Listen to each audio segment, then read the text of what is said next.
News reserves the right to mute the candidates' microphones to maintain decorum. We have not shared the questions or topics with the campaigns. The stage is set. Governor, Senator, thank you for joining us. Let's get started. Tonight, our country is facing several unfolding crises. The Middle East is on the brink of war. Americans are suffering from the catastrophic impact of Hurricane Helene. And now a labor strike as 25,000 dock workers from Maine to Texas are picketing. We're going to begin tonight with the Middle East. Margaret. Thank you, Nora. Earlier today, Iran launched its largest attack yet on Israel, but that attack failed thanks to joint U.S. and Israeli defensive action. President Biden has deployed more than 40,000 U.S. military personnel and assets to that region over the past year to try to prevent a regional war. Iran is weakened, but the U.S. still considers it the largest state sponsor of terrorism in the world, and it has drastically reduced the time it would take to develop a nuclear weapon. It is down now to 1 or 2 weeks' time. Governor Walz, if you were the final voice in the Situation Room, would you support or oppose a preemptive strike by Israel on Iran? You have 2 minutes. Well, thank you. And thank you for those joining at home tonight. Let's keep in mind where this started.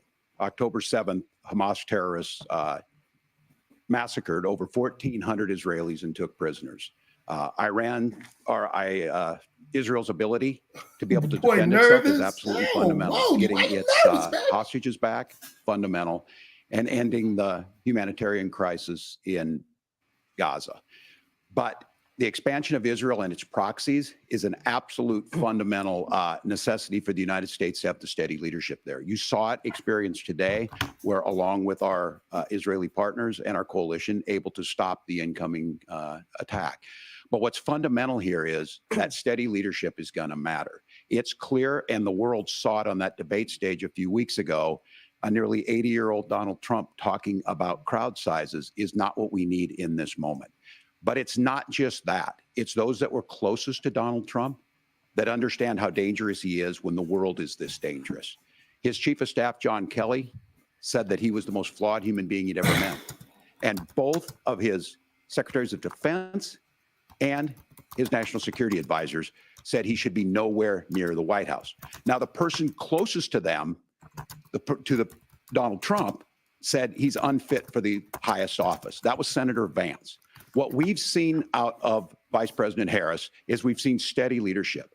We've seen a calmness that is able to draw on the coalitions to bring them together, understanding that our allies matter.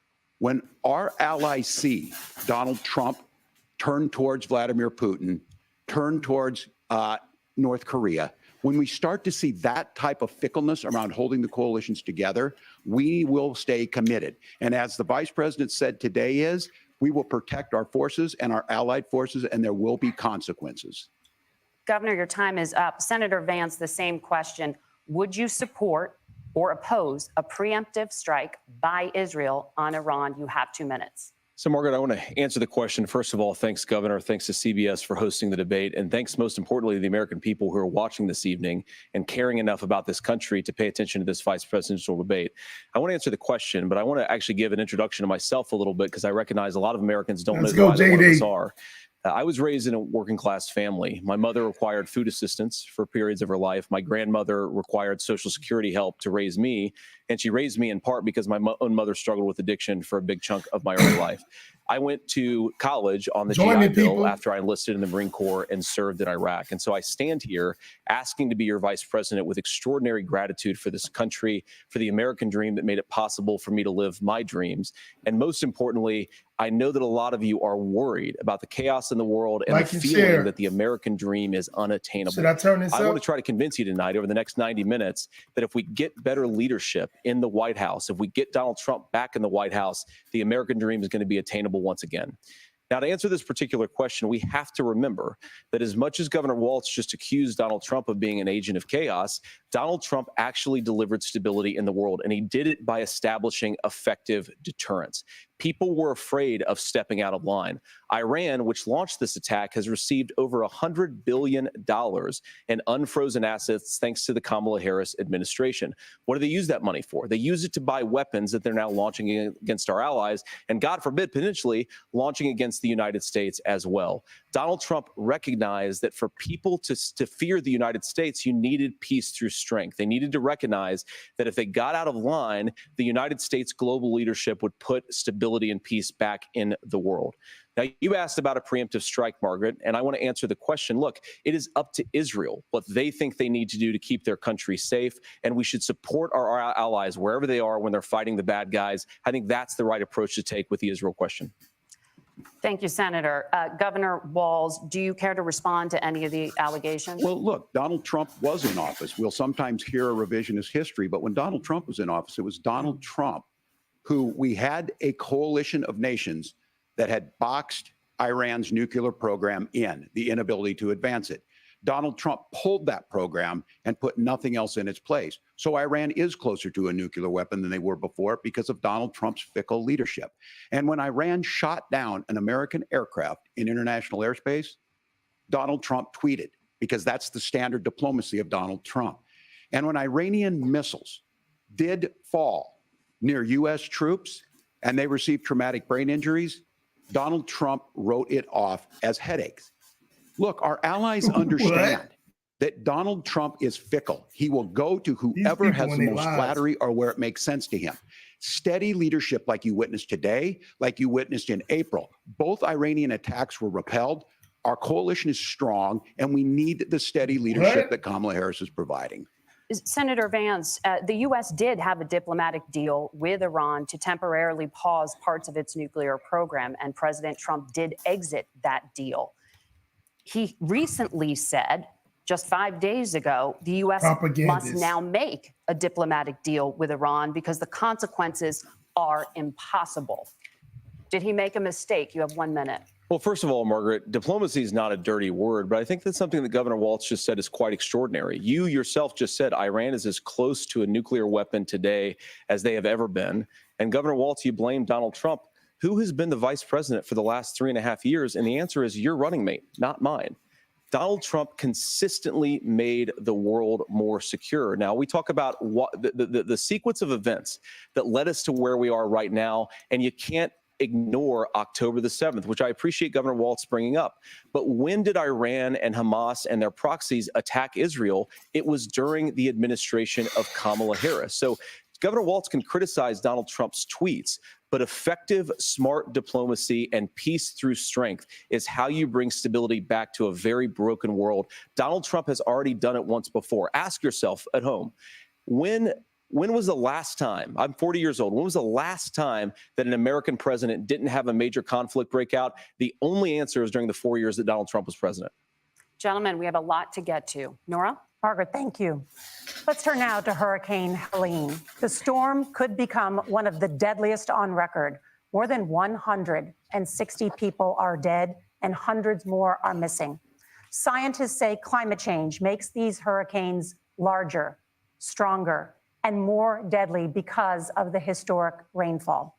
Senator Vance, according to CBS News polling, 7 in 10 Americans and more than 60% of Republicans under the age of 45 favor the U.S. taking steps to try and reduce climate change. I'm gonna get it closer. Senator, what responsibility would the Trump administration have to try and reduce the impact of climate change? I'll give you 2 minutes. Sure. So first of all, let's start with the hurricane because it's an unbelievable, unspeakable human tragedy. I just saw today actually a photograph of 2 grandparents on a roof with a 6-year-old child, and it was the last photograph ever taken of them because the roof collapsed and those innocent people lost their lives. And I'm sure Governor Walz joins me in saying our hearts go out to those innocent people, our prayers go out to them, and we want as robust and aggressive as a federal response as we can get to save as many lives as possible, and then of course afterwards to help the people in those communities rebuild. I mean, these are communities that I love. Some of them I know very personally in Appalachia, all across the Southeast. They need their government to do their job. And I commit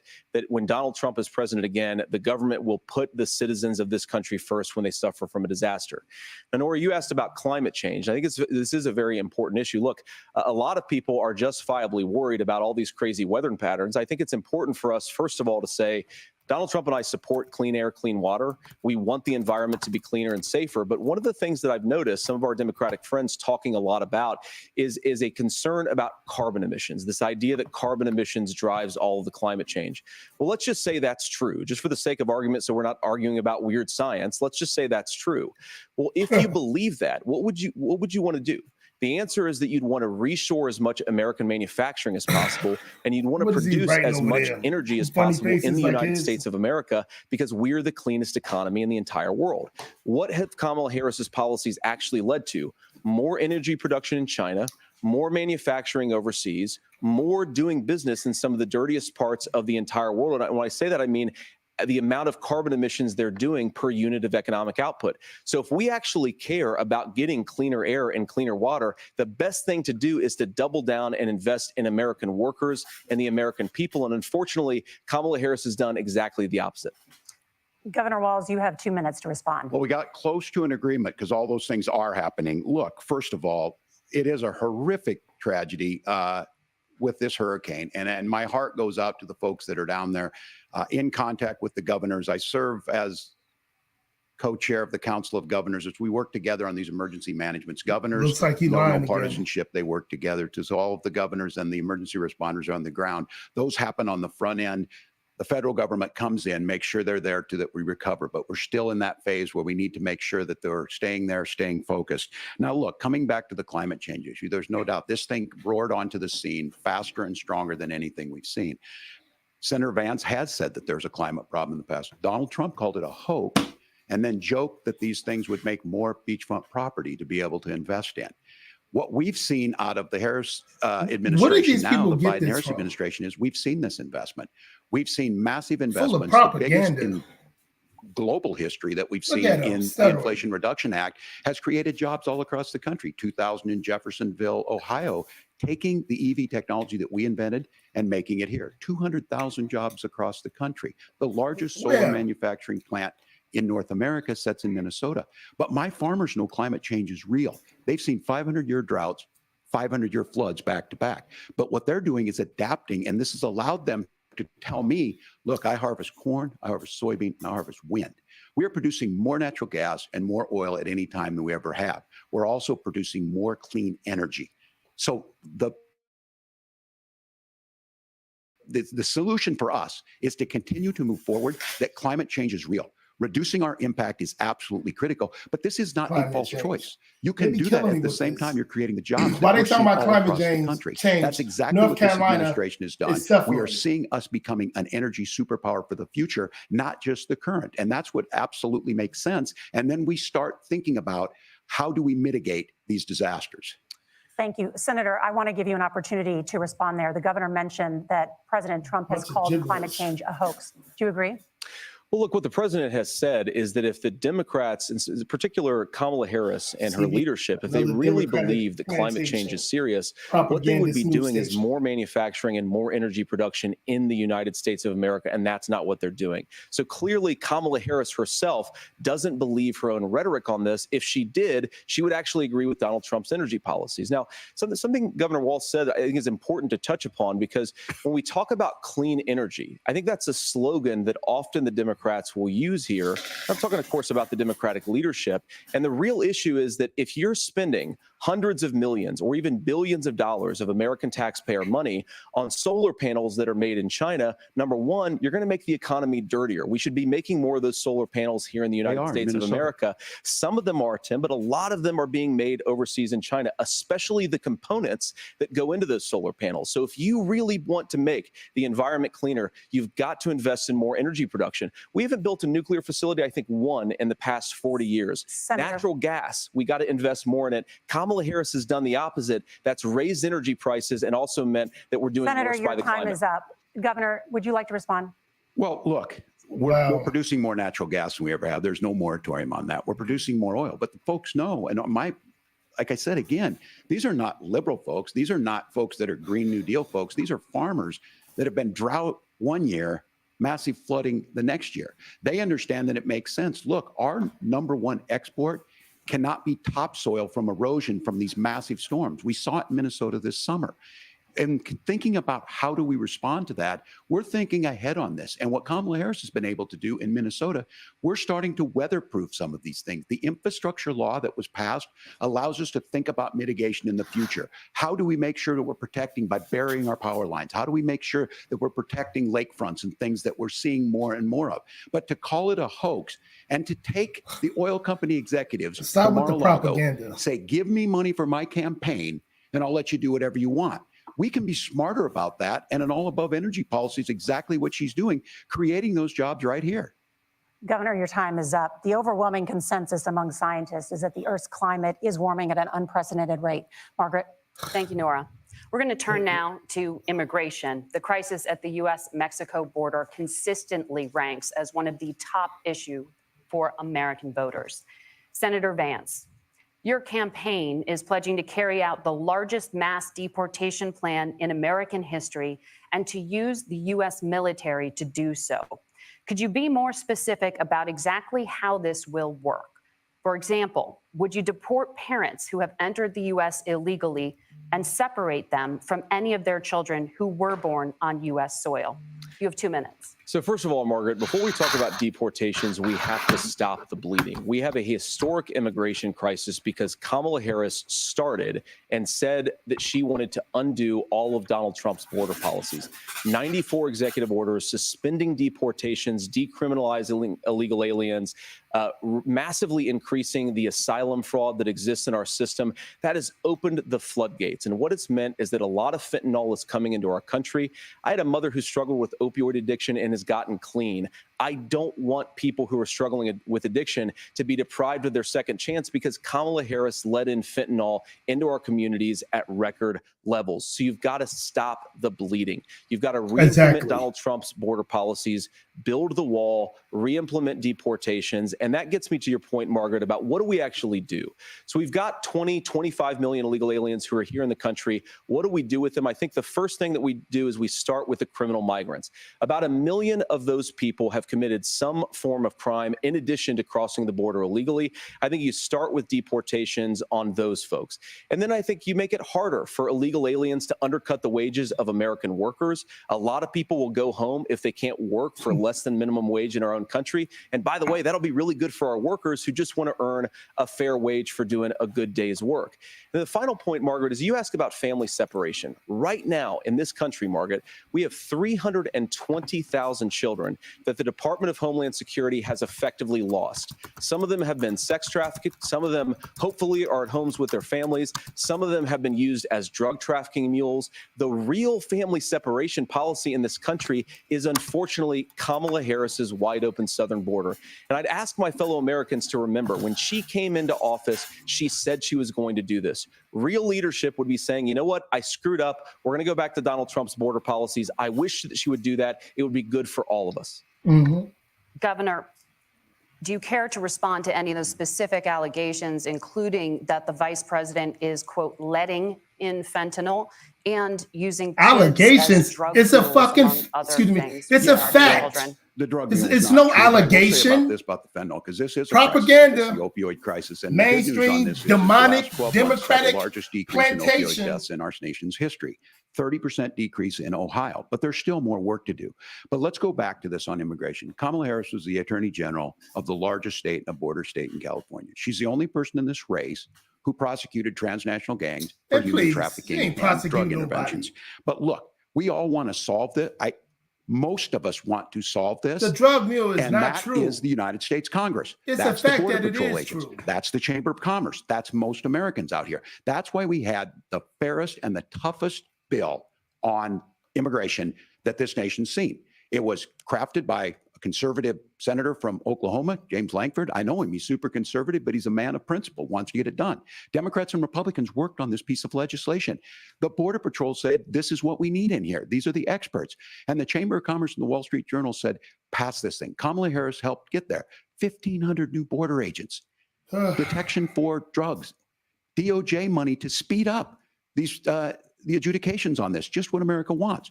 But as soon as I was getting ready to pass and actually tackle this, Donald Trump said no, told them to vote against it because it gives him a campaign issue. It gives him to, what would Donald Trump talk about if we actually did some of these things? And they need to be done by the legislature. You can't just do this through the executive branch.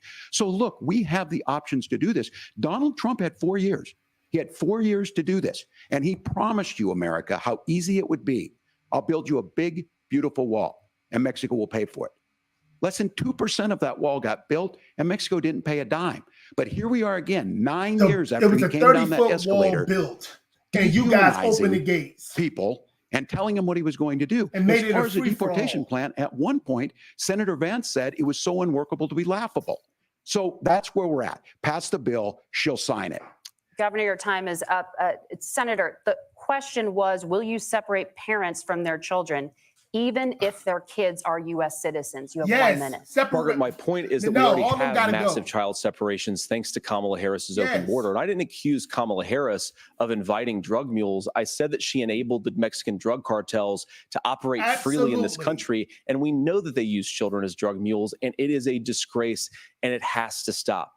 Look, I think what Tim said just doesn't pass the smell test. For 3 years, Kamala Harris went out bragging that she was going to undo Donald Trump's border policy. She did exactly that. We had a record number of illegal crossings. We had a record number of fentanyl coming into our country. And now that she's running for president, or a few months before, she says that somehow she got religion and cared a lot about a piece of legislation. The only thing that she did when she became the vice president, when she became the appointed border czar, was to undo 94 Donald Trump executive actions that opened the border. This problem is leading to massive problems in the United States of America.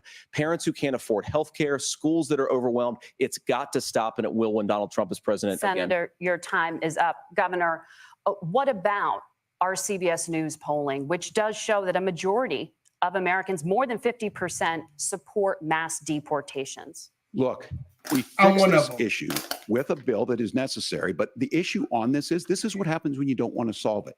You demonize. No, it's not demonizing. And Senator Vance, and it surprises me on this. The Biden talking about and saying I will create stories to bring attention. Sign that shit off by themselves. They don't need nobody number help. of people who were here legally. You guys want in the community of put more Springfield. money in the Republican governor said it's not with true. That damn Don't do country. It. There's consequences for this. There's consequences. We could come together. Checklist about whatever the hell it is. We could come together and solve this if we didn't let Donald Trump continue to make it an issue. And the consequences in Springfield were the governor had to send state law enforcement to escort kindergartners to school.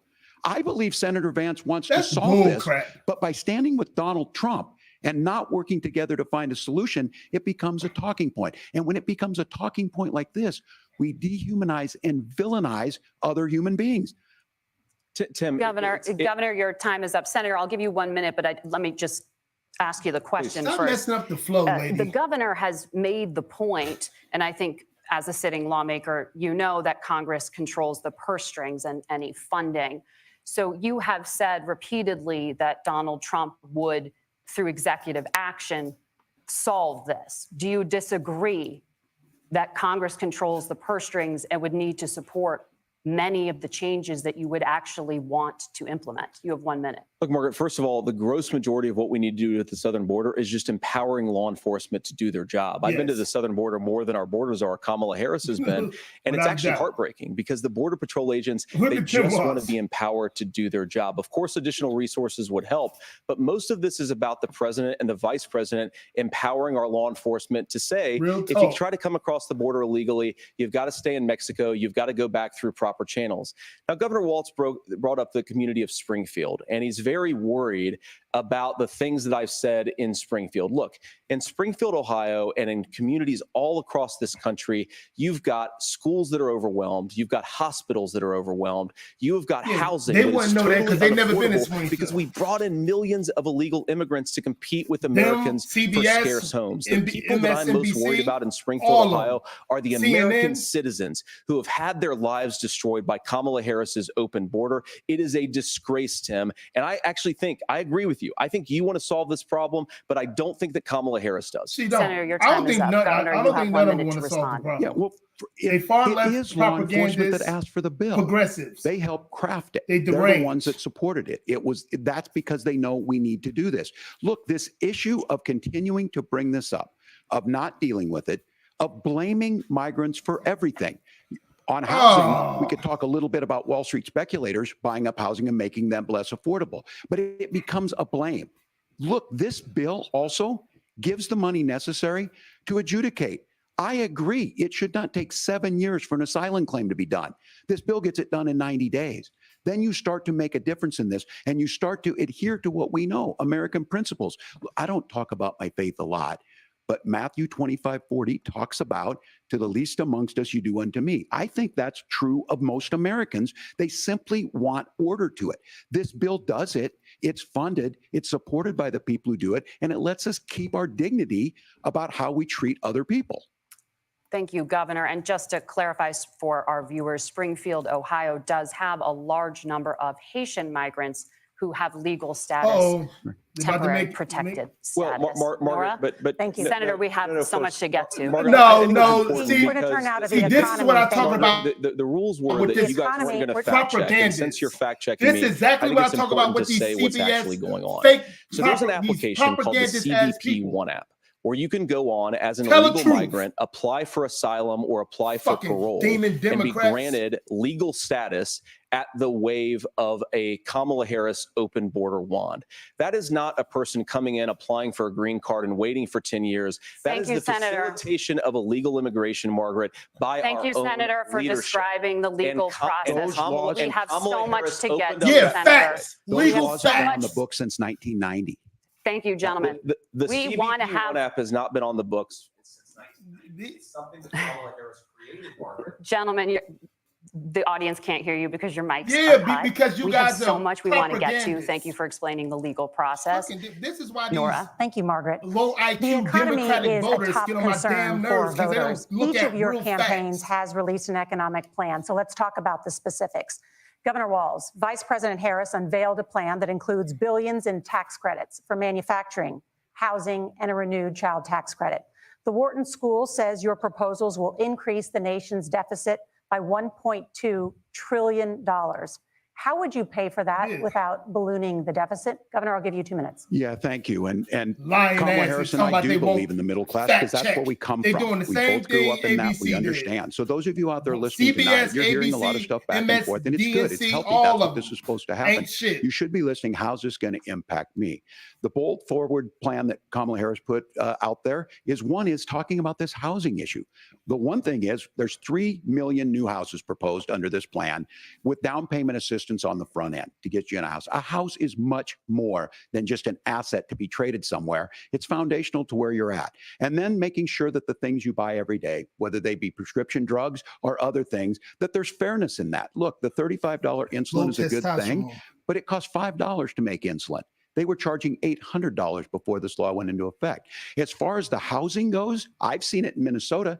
12% more houses in Minneapolis, prices went down on rent 4%. It's working. And then making sure tax cuts go to the middle class. $6,000 child tax credit, we have one in Minnesota, reduces childhood poverty by 1/3. We save money in the long run, and we do the right thing for families. And then getting businesses off the ground. The law as it stands right now is $5,000 tax credit for small business, increasing that to $50,000. Now, this is a philosophical difference between us. Donald Trump made a promise, and I'll give you this. He kept it.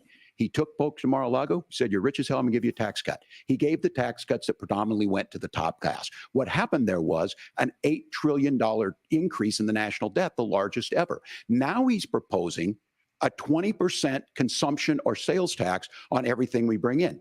Everyone agrees, including businesses, it would be destabilizing it. It would increase inflation and potentially lead to a recession. Look, this is simple for you. Where are we going? Kamala Harris has said to do the things she wants to do. We'll just ask the wealthiest to pay their fair share. When you do that, our system works best. More people are participating in it, and folks have the things that they need. Senator, I want to give you a moment to respond on that. But similarly, the Wharton School has done an analysis of the Trump plan and says it would increase the nation's deficit by $5.8 trillion. My question is the same for you. How do you pay for all that without ballooning the deficit? I'll give you 2 minutes. Well, first of all, you're going to hear a lot from Tim Watz this evening, and you just heard it in the answer. A lot of what Kamala Harris proposes to do, and some of it, I'll be honest with you, it even sounds pretty good. Here's what you won't hear, is that Kamala Harris has already done it. Because she's been the vice president for 3.5 years. She had the opportunity to enact all of these great policies. And what she's actually done instead is drive the cost of food higher by 25%, drive the cost of housing higher by about 60%. Open the American southern border and make middle-class life unaffordable for a large number of Americans. If Kamala Harris has such great plans for how to address middle-class problems, then she ought to do them now. Not when asking for a promotion, but in the job the American people gave her 3.5 years ago. And the fact that she isn't tells you a lot about how much you can trust her actual plans.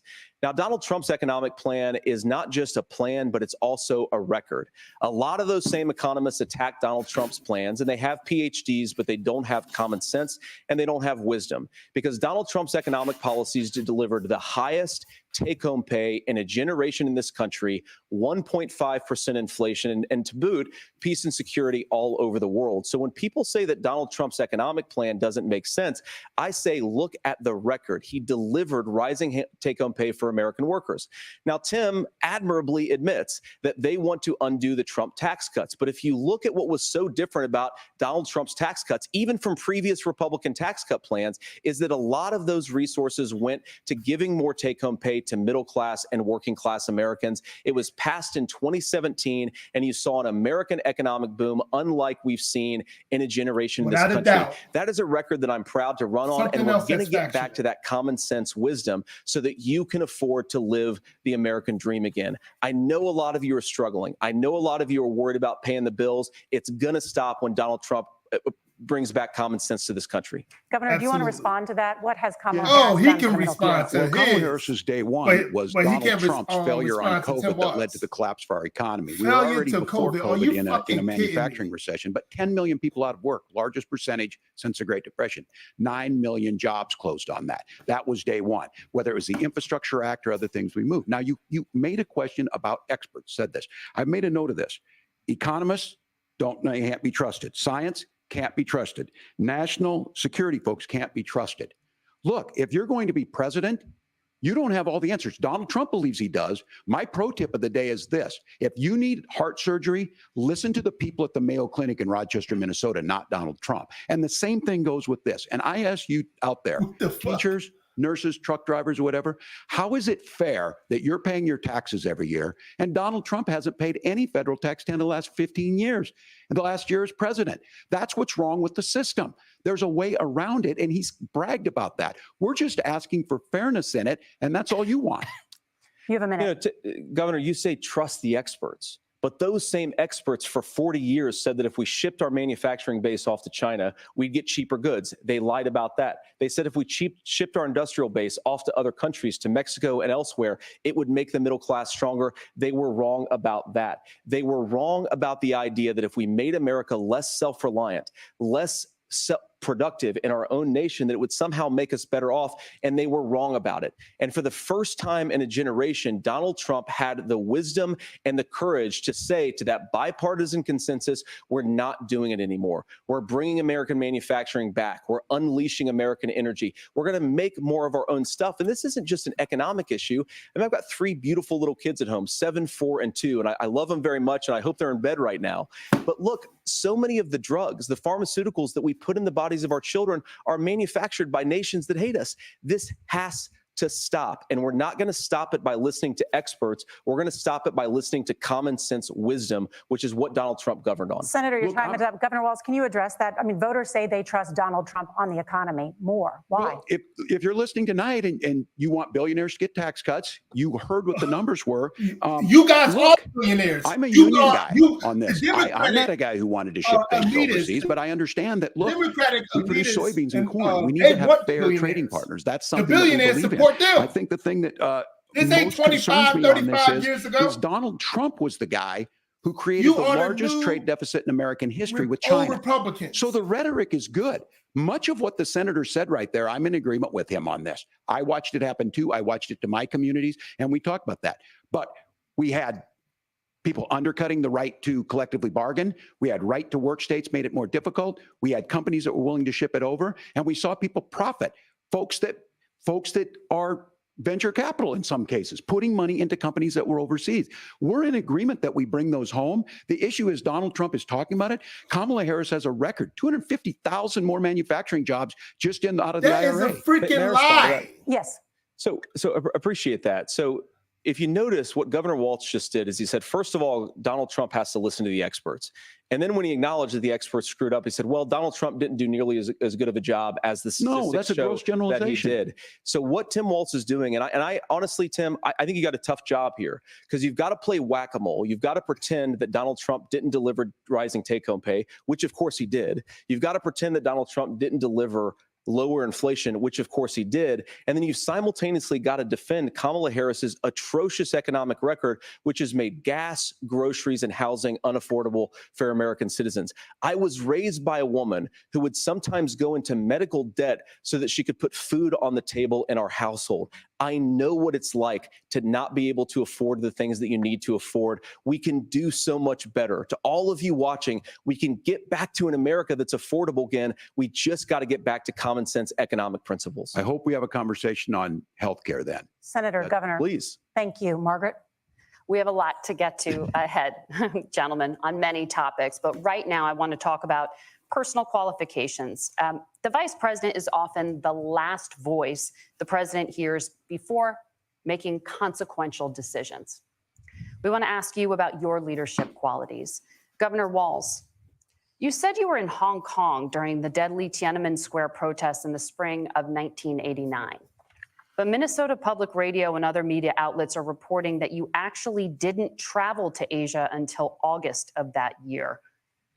Can you explain that discrepancy? Yeah, well, and to the folks out there who didn't get at the top of this, look, I grew up in small rural Nebraska, town of 400, town that you rode your bike with your buddies till the streetlights come on, and I'm proud of that service. I joined the National Guard at 17, worked on family farms, and then I used the GI Bill to become a teacher, passionate about it, a young teacher.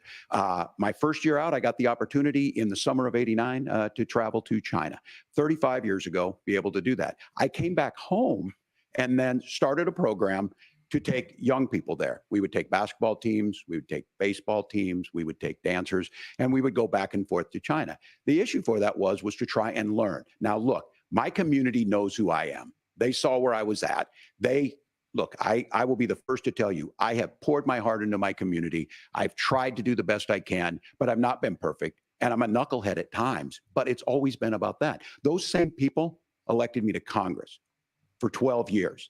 And in Congress, I was one of the most bipartisan people, working on things like farm bills that we got done, working on veterans benefits. And then the people of Minnesota were able to elect me to governor twice. So look, my commitment has been from the beginning to make sure that I'm there for the people, to make sure that I get this right. I will say more than anything, many times I will talk a lot. I will get caught up in the rhetoric. But being there, the impact it made, the difference it made in my life, I learned a lot about China. I hear the critiques of this. I would make the case that Donald Trump should have come on one of those trips with us. I guarantee you he wouldn't be praising Xi Jinping about COVID.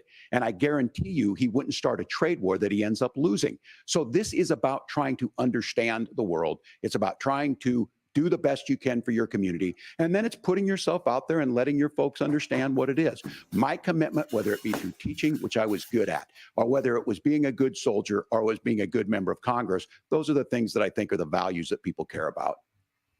Governor, just to follow up on that, the question was, can you explain the discrepancy? All I said on this was I got there that summer and misspoke on this. So I will just misspoke again. That's what I've said.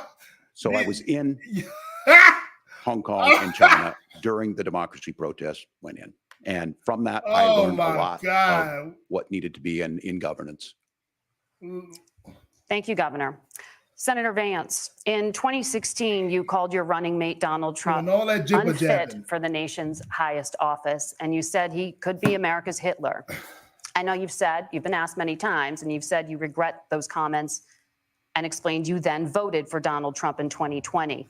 But the Washington Post reported new messages last week in which you also disparaged Trump's economic record while he was president, writing to someone in 2020, quote, Trump thoroughly failed to deliver his economic populism.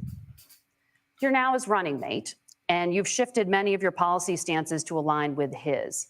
If you become vice president, why should Americans trust that you will give Donald Trump the advice he needs to hear and not just the advice he wants to hear? You have 2 minutes. Well, first of all, Margaret, because I've always been open. And sometimes, of course, I've disagreed with the president, but I've also been extremely open about the fact that I was wrong about Donald Trump.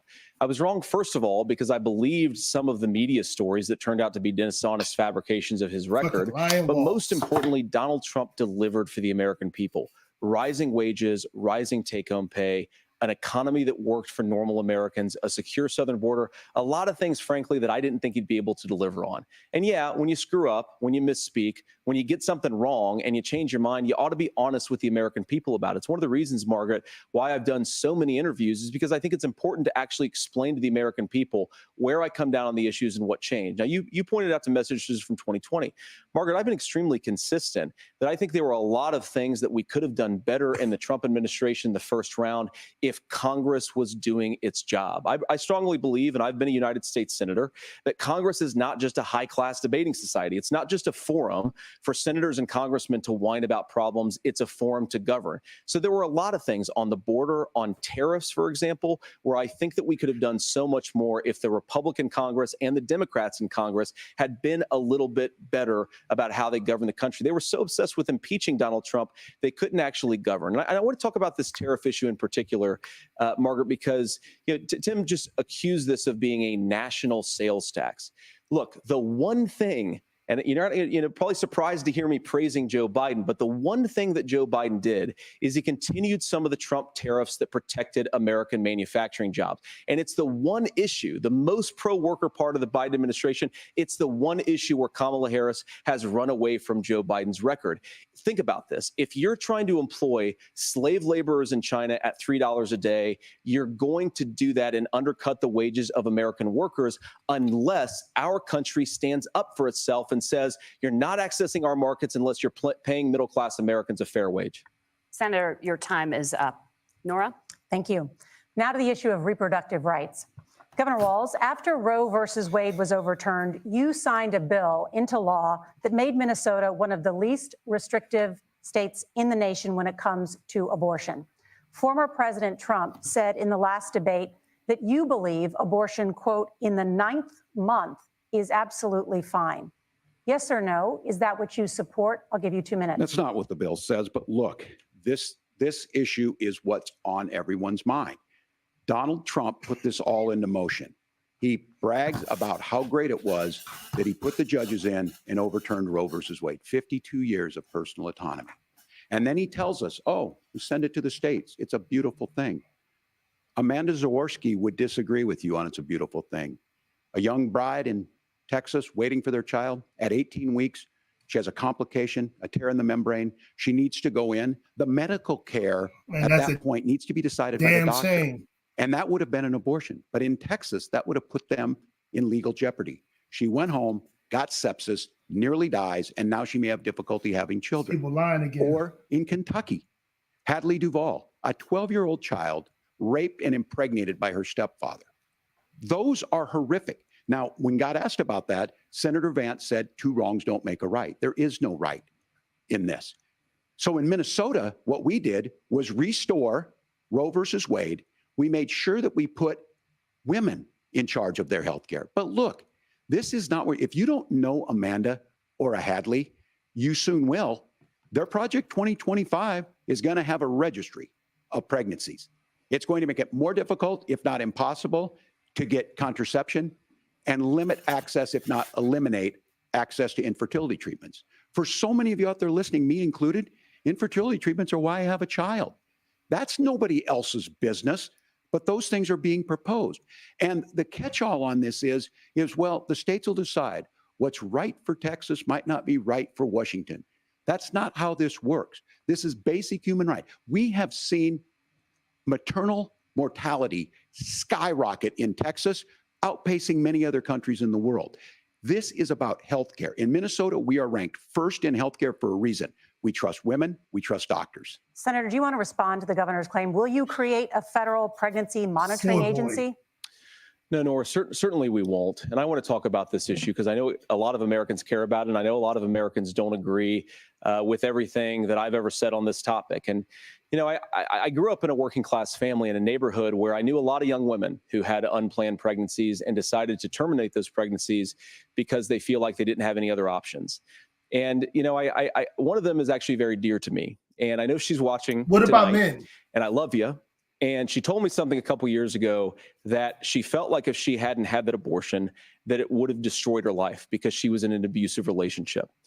And I think that what I take from that as a Republican who proudly wants to protect innocent life in this country, who proudly wants to protect the vulnerable, is that my party, we've got to do so much better of a job at earning the American people's trust back on this issue where they frankly just don't trust us. And I think that's one of the things that Donald Trump and I are endeavoring to do.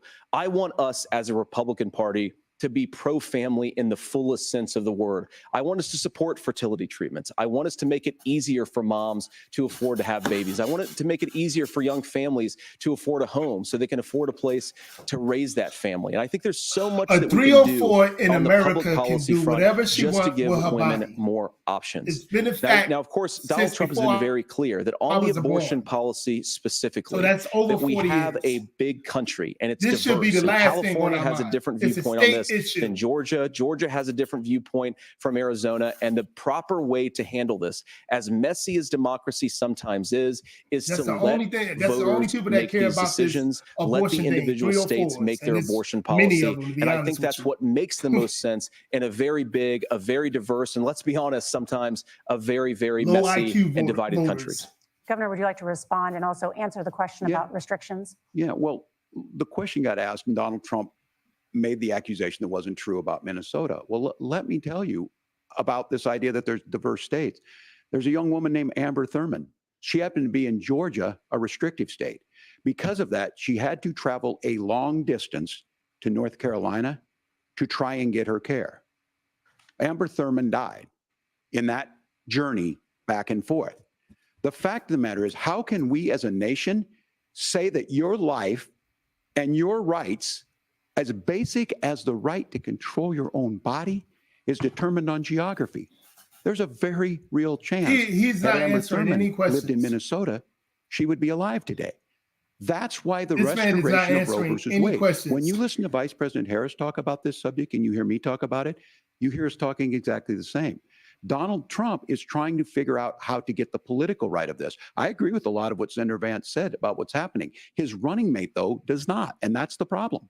Governor, your time is up. Senator, let me ask you about that. He mentioned, it was, I think, referring to a national ban. In the past, you have supported a federal ban on abortion after 15 weeks.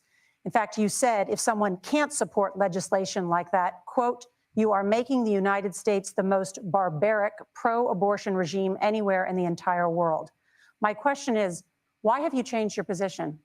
Well, Nora, first of all, I never supported a national ban. I did when I was running for Senate in 2022, talk about setting some minimum national standard. For example, we have a partial birth abortion ban in place in this country at the federal level. I don't think anybody's trying to get rid of that, or at least I hope not, though I know that Democrats have taken a very radical pro-abortion stance. But Nora, you know, one of the things that changed is in the state of Ohio, we had a referendum in 2023, and the people of Ohio voted overwhelmingly, by the way, against my position.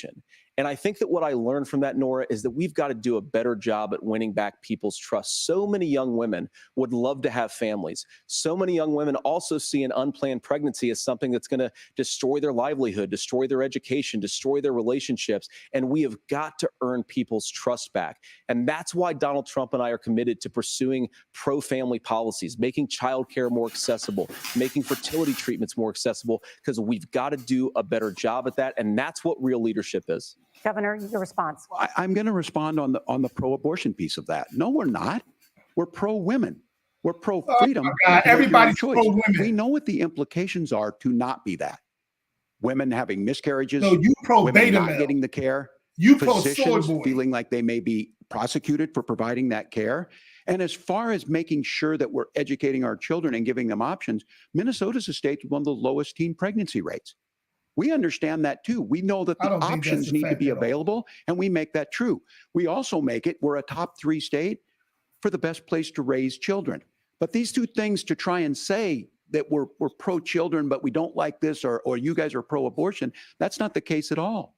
We are pro-freedoms for women to make their choices, and we're going, and Kamala Harris is making the case, to make options for children more affordable, a $6,000 child tax credit, but we're not going to base that on the backs of making someone like Amber Thurman drive 600 miles to try and get health care. Senator. May I respond to that? First of all, Governor, I agree with you. Amber Thurman should still be alive, and there are a lot of people who should still be alive, and I certainly wish that she was.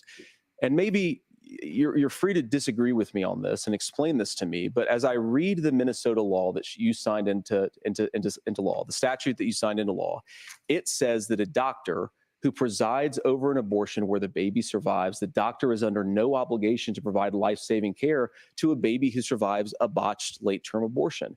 That is, I think, whether you're pro-choice or pro-abortion, that is fundamentally barbaric. And that's why I use that word, Nora, is because some of what we've seen, do you want to force Catholic hospitals to perform abortions against their will? Because Kamala Harris has supported suing Catholic nuns to violate their freedom of conscience. We can be a big and diverse country where we respect people's freedom of conscience and make the country more pro-baby and pro-family. But please. Yes, Governor, please respond. Look, this is one where there's always something there. This is a very simple proposition. These are women's decisions to make about their healthcare decisions, and the physicians who know best when they need to do this. Trying to distort the way a law is written to try and make a point, that's not it at all. What was I wrong about, Governor? Please tell me, what was I wrong about? That is not the way the law is written. Look, I've given But how? I've given this advice on a lot of things, that getting involved, that's been misread, and it was fact-checked at the last debate. But the point on this is there's a continuation of these guys to try and tell women or to get involved. I use this line on this, just mind your own business. Fact-checked by ABC. Things worked best when Roe versus Wade was in place. When we do a restoration of Roe, that works best. That doesn't preclude us from increasing funding for children. It doesn't increase us from making sure that once that child's born, like in Minnesota, they get meals, they get early childhood education, they get health care. So the hiding behind we're going to do all these other things when you're not proposing them in your budget, Kamala Harris is proposing them. She's proposing all those things to make life easier for families. I asked a specific question, Governor. You gave me a slogan as a response. It's not the case. It's not true. That's not what the law says. So they fact-checked it with President Trump. Gentlemen, there's a lot to discuss. We have to move on, and we're going to be right back with much more of the CBS News vice presidential debate in just a moment.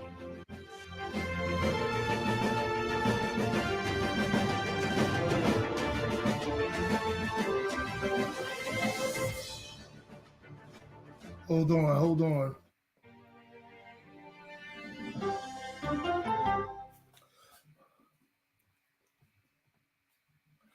This man is not doing anything. He's another empty suit. He's not answering any of their questions as what they do.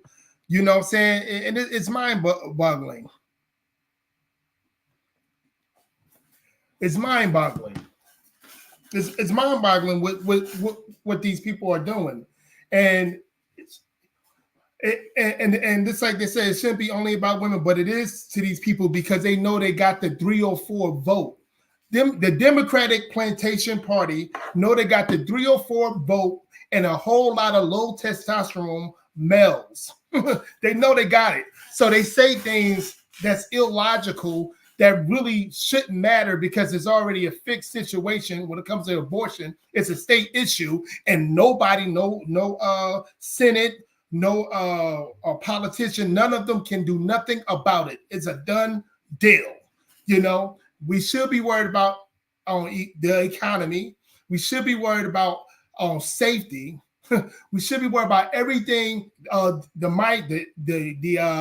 migrants. We should be worried about all that. We shouldn't be worried about the dumb stuff. This is the dumb stuff. What I'm talking about when it comes to these Democratic elitist people, always what you call that? Always like, you know, gaslighting all these low-level IQ voters. Always gaslighting. Tim Watz Tim Watz, the only thing he's doing, just like a lot of these Democratic men, he's pandering to the women, to the 304s of our society. He's pandering to the women that has a misandry mindset when it comes to men. He's pandering to all them, but what you don't understand, if you women that's out there listening, those are men that really want to destroy you physically. Men such as myself actually want to protect you, but what you don't understand, you don't want to understand those things. You don't want to understand what's going on when it comes to these people, when it comes to these people, with these males, all that stuff you be hearing, with all the, these men going mad over a woman, going insane over a woman, all that's all those men that pander to these women delusion. All of them. It's not no real man. It's no masculine man. It's no man that have peace and order in his life, because he won't allow all that madness. If he feel like he can't trust a woman, he lets her go.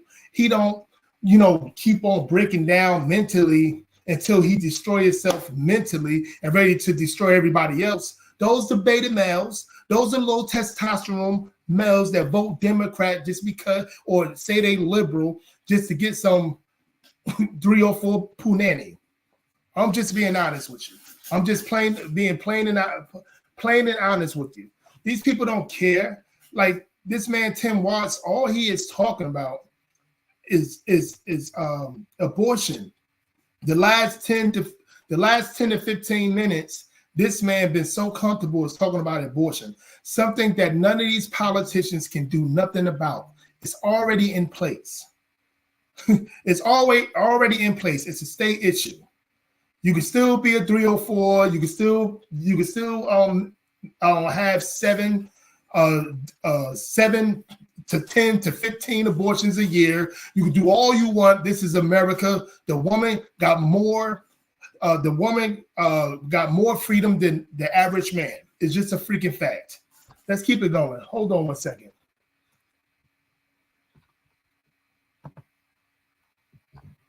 Y'all keep on being smart about these people. Would curb gun violence. You oppose red flag gun laws and legislation to ban certain semi-automatic rifles, including AR-15s. So let me ask you, earlier this year, for the first time, the parents of a school shooter were convicted of involuntary manslaughter and sentenced to 10 years in prison. Do you think holding parents responsible could curb mass shootings? I'll give you 2 minutes. Yeah, well, Nora, on that particular case, I don't know the full details, but I certainly trust local law enforcement and local authorities to make those decisions. I think in some cases the answer is going to be yes, and in some cases the answer is going to be no. And the details really matter here, of course. For example, if a kid steals a gun, that's going to be different than if a parent hands over a gun knowing that their kid is potentially dangerous.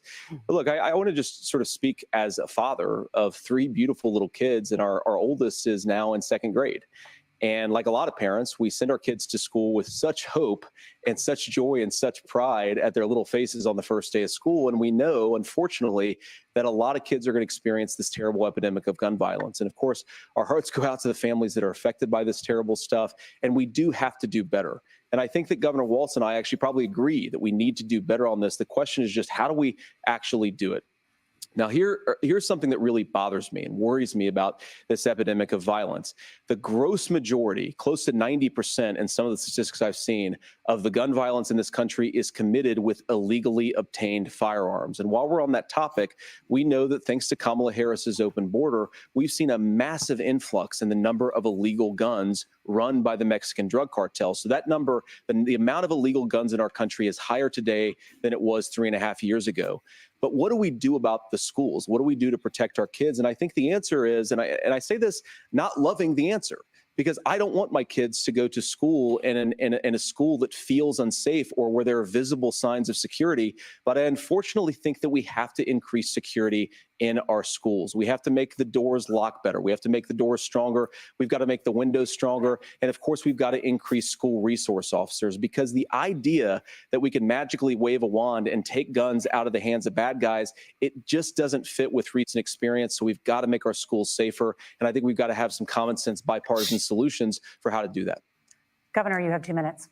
Well, I think all the parents watching tonight, this is your biggest nightmare. Look, I got a 17-year-old, and he witnessed a shooting at a community center playing volleyball. Those things don't leave you. As a member of Congress, I sat in my office surrounded by dozens of the Sandy Hook parents, and they were looking at my 7-year-old picture on the wall. Their 7-year-old were dead, and they were asking us to do something. And look, I'm a hunter. I own firearms. The vice president is.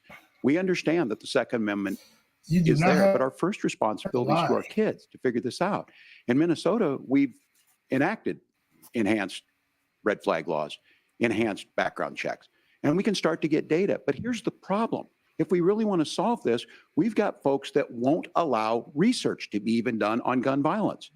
And this idea that we should just live with it, and here's what I do think, that this is a good start to the conversation.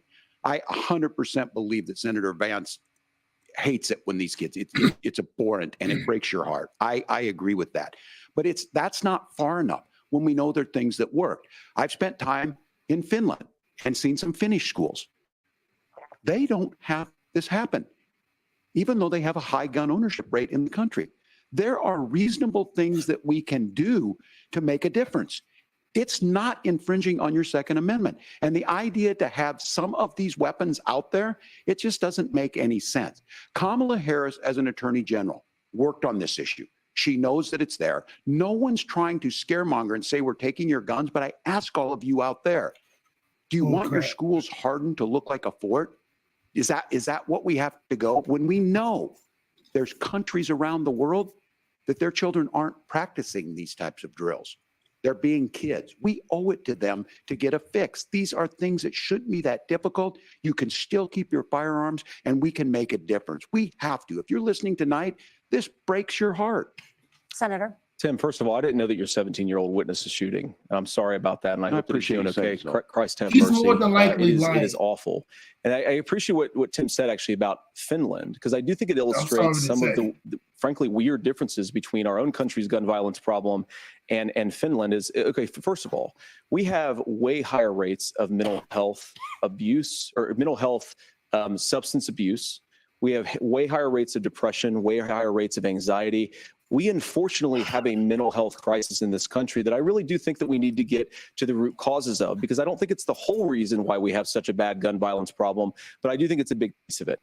Another driver of the gun violence epidemic, especially that affecting our kids, it doesn't earn as many headlines, but is the terrible gun violence problem in a lot of our big cities. And this is why we have to empower law enforcement to arrest the bad guys, put them away, and take gun offenders off the streets. I think there's a whole host of things that we can do here, but I do think at our schools, we've got to talk about more security. Senator, thank you. Governor, you previously opposed an assault weapons ban, but only later in your political career did you change your position. Why? Yeah, I sat in that office with those Sandy Hook parents. I've become friends with school shooters. I've seen it. Look, the NRA, I was the NRA guy for a long time. They used to teach gun safety. I'm of an age where my shotgun was in my car so I could pheasant hunt after football practice. That's not where we live today. And several things I want to mention on this is talking about cities and where it's at. The number one where the most firearm deaths happen in Minnesota are rural suicides. And we have an epidemic of children getting guns and shooting themselves. And so we have, and we should look at all the issues. Making sure folks have health care and all that, but I want to be very careful. This idea of stigmatizing mental health, just because you have a mental health issue doesn't mean you're violent. And I think what we end up doing is we start looking for a scapegoat. Sometimes it just is the guns. It's just the guns. And there are things that you can do about it. But I do think that this is one, and I think this is a healthy conversation. I think there's a capacity to find solutions on this that work, protect the Second Amendment, protect our children. That's our priority. Gentlemen, thank you. Margaret. Thank you, Nora. Let's turn now to the top contributor to inflation, the high cost of housing and rent. There's a shortage of more than 4 million homes in the United States, and that contributes to the high housing prices. Governor Walz, The Harris campaign promises a $25,000 down payment Dude, assistance lie, for lie, first-time lie. home buyers and a $10,000 tax credit. They also promise to build 3 million new homes. Where are you building these homes, and won't handing out that kind of money just drive up prices higher? No, it's not handing out. First, let me say this issue of housing, and I think those of you listening on this, the problem we've had is that we've got a lot of folks that see housing as another commodity. It can be bought up, it can be shifted, it can be moved around. Those are not folks living in those houses. Those of you listening tonight, that house is a big deal. I bought and owned one house in my life. My mom still lives in the house where I was. And when I think of a house, I'm thinking of Christmas services after midnight mass where you go with your family. We need to make it more affordable. And one of the things, as I said, this program that the vice president is pushing forward and bringing a new way of approaching this is something we're doing in Minnesota from that lead. We in the state invested in making sure our housing was the biggest investment that we'd ever made in housing. It starts to make it easier. We cut some of the red tape. Local folks, look, we can't do it at the federal level, but local folks make it easier to build those homes. And then that down payment assistance. I can tell all of you out there, certainly for me, using the GI Bill was one thing, but a veteran's home loan, the big thing about a veteran's home loan is you don't have to pay the down payment. Those are things that make it there. Now, look, you're going to pay it back and you're going to pay your mortgage. Those are things that we know in the long run, the appreciated value, the generational wealth that's created from it. And I will give Minneapolis an example. Minneapolis is the one city where we've seen the lowest inflation rates. We've seen a 12% increase in stock because we've put some of these things in. You got to stop lying, implementing a state program to make sure we give some of that down payment assistance. We get it back from people because here's what we know. People with stable housing end up with stable jobs. People with stable housing have their kids able to get to school. All of those things in the long run end up saving our money. And that's the thing that I think we should be able to find some common ground in, but we can't blame immigrants for the only reason. That's not the case that's happening in many cities. The fact of the matter is that we don't have enough naturally affordable housing, but we can make sure that the government's there to help kickstart it, create that base. Governor, your time is up. Senator Vance, as far as your campaign's position, the promise is to seize federal lands to build homes, remove regulation, provide tax breaks, and cut back on immigration, which you say pushes up prices. Where are you going to build all the new homes you're promising, and what part of any of this plan will provide immediate relief? You have 2 minutes. Well, first of all, Tim just said something that I agree with. We don't want to blame immigrants for higher housing prices, but we do want to blame Kamala Harris for letting in millions of illegal aliens into this country, which does drive up costs, Tim. 25 million illegal aliens competing with Americans for scarce homes is one of the most significant drivers of home prices in the country. It's why we have massive increases in home prices that have happened right alongside massive increases in illegal alien populations under Kamala Harris's leadership. Now, Tim just mentioned a bunch of ideas. Now, some of those ideas I actually think are halfway decent, and some of them I disagree with. But the most important thing here is Kamala Harris is not running as a newcomer to politics. She is the sitting vice president. If she wants to enact all of these policies to make housing more affordable, I invite her to use the office that the American people already gave her, not sit around and campaign and do nothing while Americans find the American dream of homeownership completely unaffordable.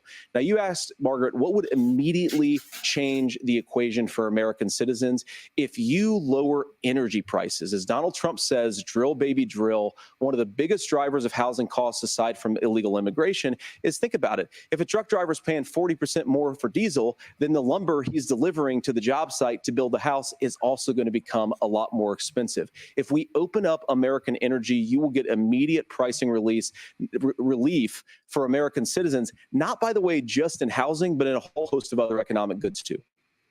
Senator Vance, you still have 23 seconds there. Do you want to answer? Can I have it? Where, Governor, we will get to you in a moment. But Senator, where are you going to seize the federal lands? Can you clarify?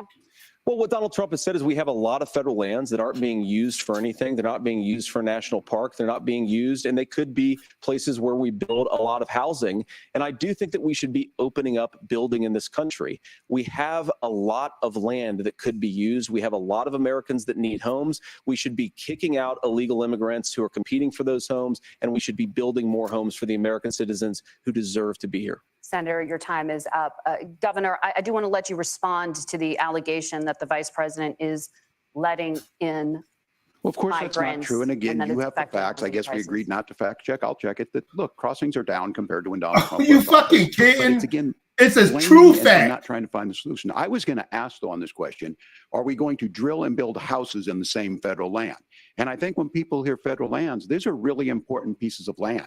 Now, Minnesota doesn't have a lot of federal lands. I know in the western part of the countries we do. There's not a lot of federal lands in and around Minneapolis, for example. So the issue is I don't understand the federal lands issue unless we see this, and I worry about this as someone who cares deeply about our national parks and our federal lands. Look, Minnesota, we protect these things. We've got about 20% of the world's fresh water. These lands protect. They're there for a reason. They belong to all of us. But again, this is when you view housing and you view these things as commodities. Like there's a chance to make money here. Let's take this federal land and let's sell it to people for that. I think there's better ways to do this. It is true. We're able to refurbish some of these houses. We're able to make some investments. That gets people in. And I'm still on the fact on this. Economists. Senator Vance, you said you don't like the economists. Which economists are saying that it is immigrants that's adding to the cost? Governor, your time is up. But Senator, on that point, I'd like for you to clarify. There are many contributing factors to high housing costs. What evidence do you have that migrants are part of this problem? Well, there's a Federal Reserve study that we'll have to share after the debate. We'll put it up on social media, actually, that really drills down on the connection between increased levels of migration, especially illegal immigration, and higher housing prices. Now, of course, Margaret, that's not the entire driver of higher housing prices. It's also the regulatory regime of Kamala Harris. Look, we are a country of builders. We're a country of doers. We're a country of explorers. But we increasingly have a federal administration that makes it harder to develop our resources, makes it harder to build things, and wants to throw people in jail for not doing everything exactly as Kamala Harris says they have to do. And what that means is that you have a lot of people who would love to build homes who aren't able to build homes. People I in actually agree jail. with Tim Watz. We should get out of this idea of housing as a commodity. But the thing that has most turned housing into a commodity is giving it away to millions upon millions of people who have no legal right to be here. Black What wall, are the federal black regulations? I deal with this as a governor. You can very quickly reply. I'm sorry. I get this as a governor, and I don't necessarily disagree with that, that in some cases, many of those are local, many of them are state. I don't know which ones are federal, but I think whenever we talk regulations, people think they can get rid of them. I think you want to be able to get out of your house in a fire. I think you want to make sure that it's fireproof and those types of things. So which are the regulations? Because the vice president's not responsible for those. Congress writes those. Oh, Governor, wow. Thank you, gentlemen. Wow. We have a lot to get to. You're passionate about the housing crisis, I can tell. But Nora? Thank Man, you. shut your One of the top bullshit ass problems up. facing Americans is the high cost of health care. Senator Vance, at the last presidential debate, former President Trump was asked about replacing the Affordable Care Act. In response, he said, "I have concepts of a plan." Since then, Senator, you've talked about changing how chronically ill Americans get health insurance. Can you explain how that would work? And can you guarantee that Americans with pre-existing conditions won't pay more? I'll give you 2 minutes. Well, of course, we're going to cover Americans with pre-existing conditions. In fact, a lot of my family members have gotten health care. I believe, members of my family actually got private health insurance, at least for the first time, switched off of Medicaid onto private insurance for the first time under Donald Trump's leadership. And I think that, a lot of people have criticized this concepts of a plan remark. It's very simple common sense. I think as Tim Watz knows from 12 years in Congress, you're not going to propose a 900-page bill standing on a debate stage. It would bore everybody to tears, and it wouldn't actually mean anything because part of this is the give and take of bipartisan negotiation. Now, when Donald Trump was actually president, and again, he has a record to be proud of, prescription drugs fell in 2018 for the first time in a very long time. Under Kamala Harris's leadership, prescription drugs are up about 7%. Under Donald Trump's entire 4 years, they were up about 1.5%.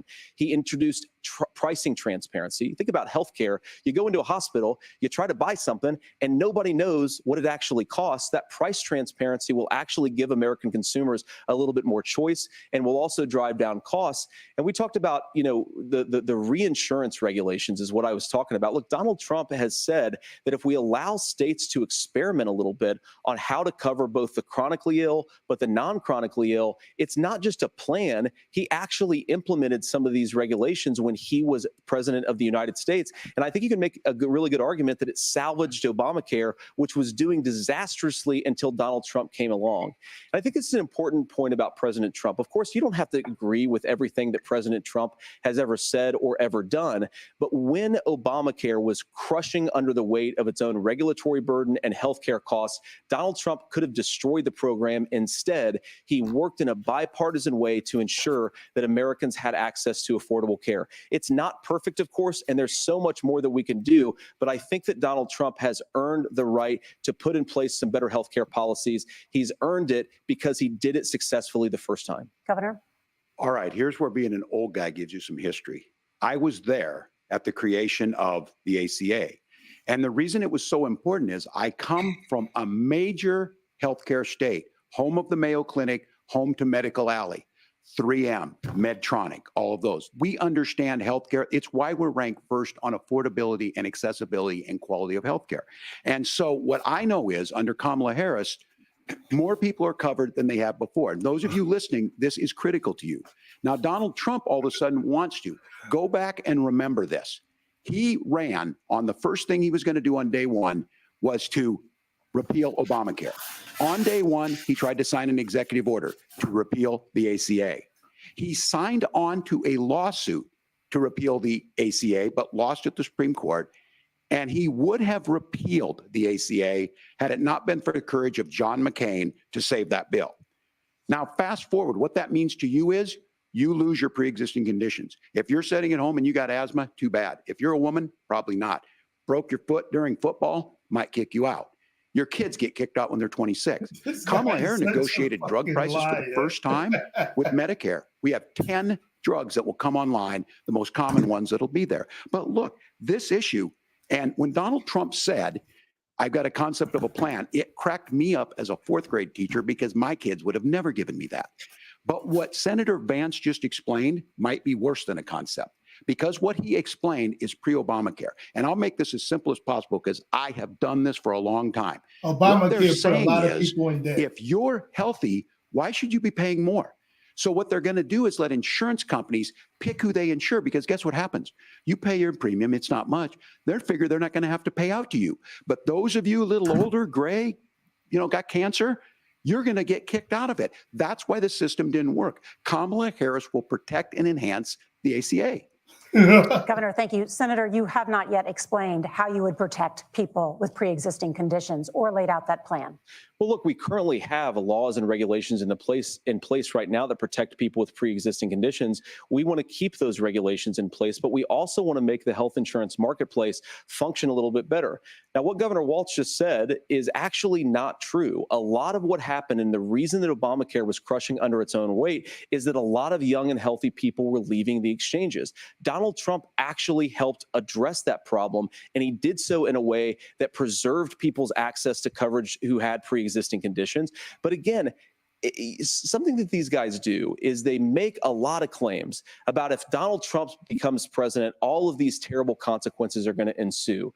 But in reality, Donald Trump was president. Inflation was low. Take-home pay was higher, and he saved the very program from a Democratic administration that was collapsing and would have collapsed absent his leadership. He did his job, which is govern in a bipartisan way and get results, not just complain about problems, but actually solve them. Governor, did enrollment under the Affordable Care Act go up under the Trump administration? It's higher now that we've seen it go up. Look, people are using it. The system works. And the question about this of young people or whatever, that's the individual mandate piece of this. And Republicans fought tooth and nail saying, well, Americans should be free to do this. Well, then what happens you think the individual mandate's a good idea? You shrink. I think the idea of making sure the risk pool is broad enough to cover everyone, that's the only way insurance works. When it doesn't, it collapses. You are asking pre-ACA where we get people out. Look, people know that they need to be on health care. People expect it to be there. And when we are able to make it, and we are making it this way, when we incentivize people to be in the market, when we help people who might not be able to afford it get there, and we make sure then when you get sick and old, it's there for you. Because I heard people say, well, I don't want to buy into Medicare or whatever. Good luck buying health care once you get past 70. So look, the ACA works. We can continue to do better. Kamala Harris did that. The way she made everything better was negotiating those 10 drugs on Medicare for the first time in American history. Thank you. Margaret. Can I address that? I apologize. We're out of time. We have a Ahead, number of subjects to discuss. Margaret. Let's talk about families in America. There You is don't a child care apologize. crisis Sure. in this country, and the United States is one of the very few developed countries in the world without a national paid leave program for new parents. Governor Walz, you've said that if Democrats win both the White House and Congress, this is a day one priority for you. How long should employers be required to pay workers while they are home taking care of their newborns? You have 2 minutes. Yeah, well, that's negotiable, and that's what Congress worked. But here's what the deal is. Americans sitting out there right now, you may work for a big company. Look, we're home in Minnesota to some of the largest Fortune 500 companies. Kamala Harris knows that in California. Those companies provide paid family medical leave. One is, I think they're moral and they think it's a good thing, but it also keeps their employees healthy. We in Minnesota passed a paid family medical leave. You have a child, and I had to go back to work 5 days after my kids were born. This allows you to stay home a certain amount of time. What we know is that gets the child off to a better start. The family works better. We stay in their employers. We get more consistency in that. So Kamala Harris has made it a priority. We implemented it in Minnesota and we see growth. That's how you become a pro-business state. But the negotiations on it, and here's the issue. Those big companies are able to offer it. Those of you out there who don't have it, just imagine what happens if you get cancer or your child gets sick. We know what happens.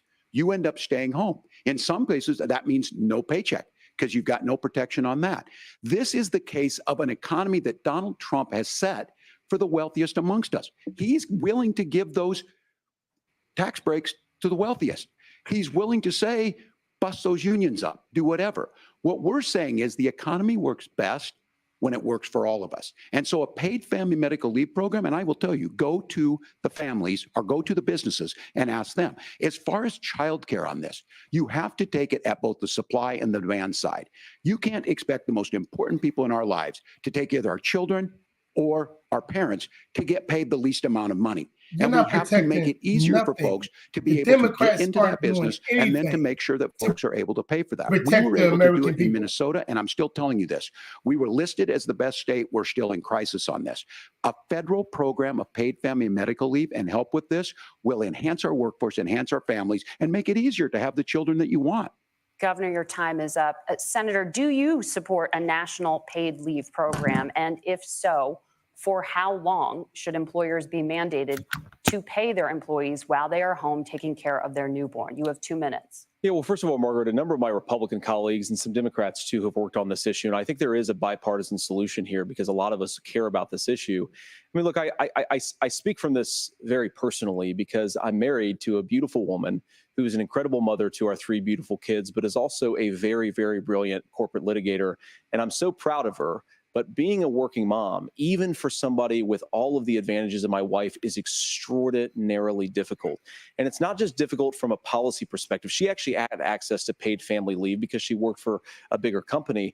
But the cultural pressure on young families and especially young women, I think makes it really hard for people to choose the family model they want. A lot of young women would like to go back to work immediately. Some would like to spend a little time home with the kids. Some would like to spend longer at home with the kids. We should have a family care model that makes choice possible. And I think this is a very important substantive difference between Donald Trump and Kamala Harris's approach.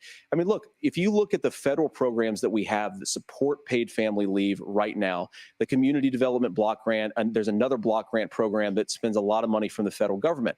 These programs only go to one kind of childcare model. Let's say you'd like your church maybe to help you out with childcare. Maybe you live in a rural area or an urban area and you'd like to get together with families in your neighborhood to provide childcare in the way that makes the most sense. You don't get access to any of these federal monies. We want to promote choice in how we deliver family care and how we promote childcare, because look, it is unacceptable. And, you know, of course, Tim and I have been on the campaign trail a lot the past 7 or 8 weeks. And one of the biggest complaints I hear from young families is people who feel like they don't have options, like they're choosing between going to work or taking care for their kids.